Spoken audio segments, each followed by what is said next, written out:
Taurisai.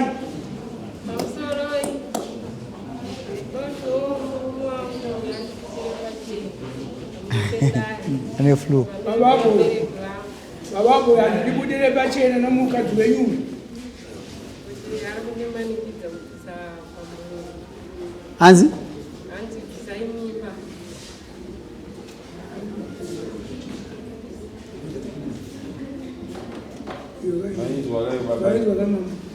Kamsori chakame.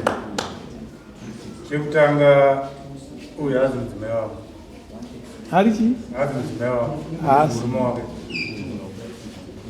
Chechipiri ari kuti ndinomanikidza kubvisa nhumbu. Ndati anditsanangura kuti ndinomanikidza sei.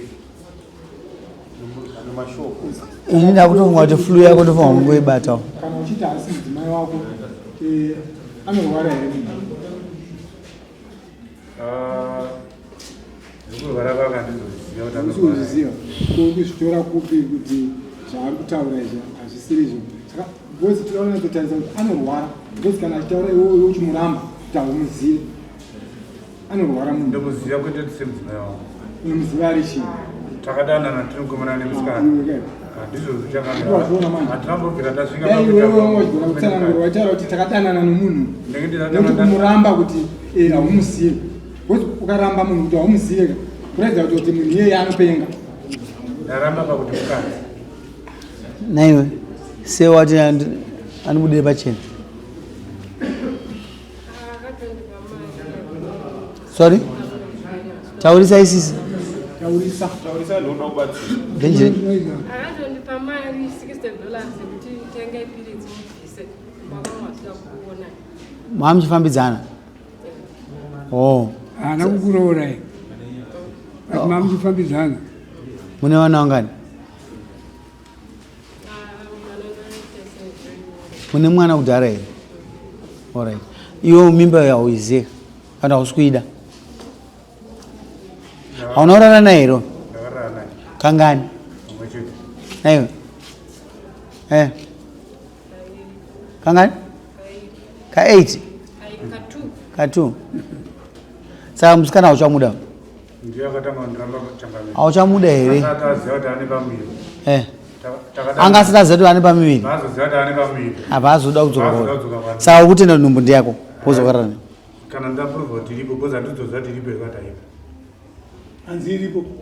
Ndakarequesta kuita scan. Angasati aziva kuti ane pamuviri akaiwo. Angasati aziva kuti ane pamuviri. Achipa azodzoka kwawo uri aziva kuti ane pamuviri. Saka wakubvuma kuti nhumbu iripo.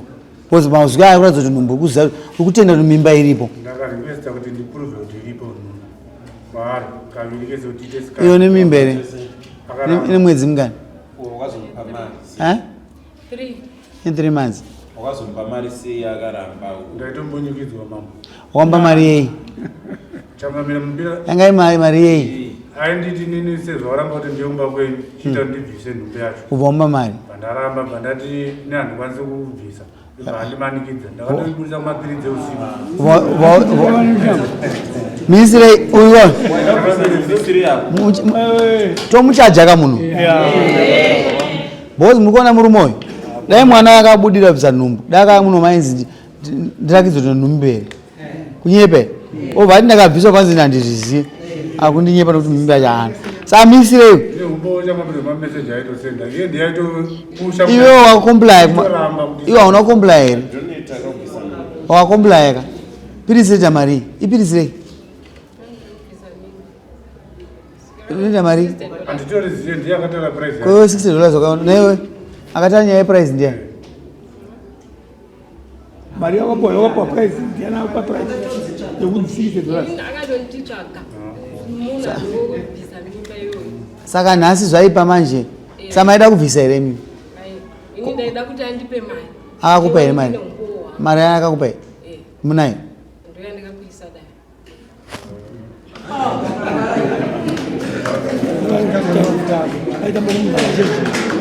Changamira 24 January. Musi 13 February ndoba takasangana pane nhumbu yakutaura. Zvinhu zvakatika within space of a month. Kuonana takaonana kaviri. Ona hivi? Kaviri. 24 January. 24 January ndoba takadanana over the phone.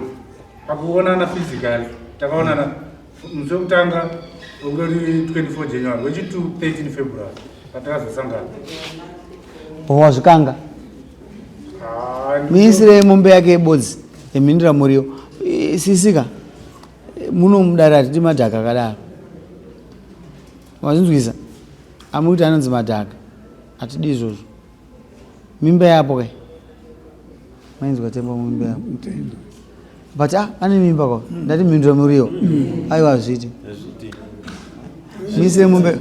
muise mombe dzake nhatu sorry kana urikumbira naimi ndikunzwa nyaya ichitaurwa yebrothel chinonzi brothel chiko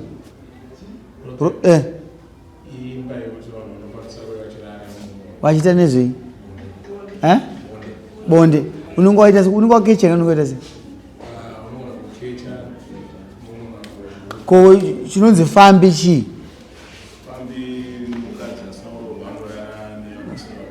havako here vanoofa bonde for money wakadi kuenda ikoko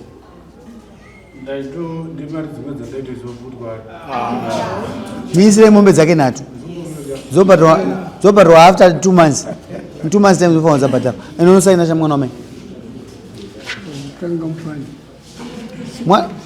mwana uyu ndowani uyu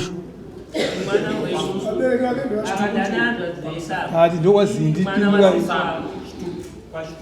wachitukutuku wachitukutuku iyo udaorohwa iyo wazvinzwa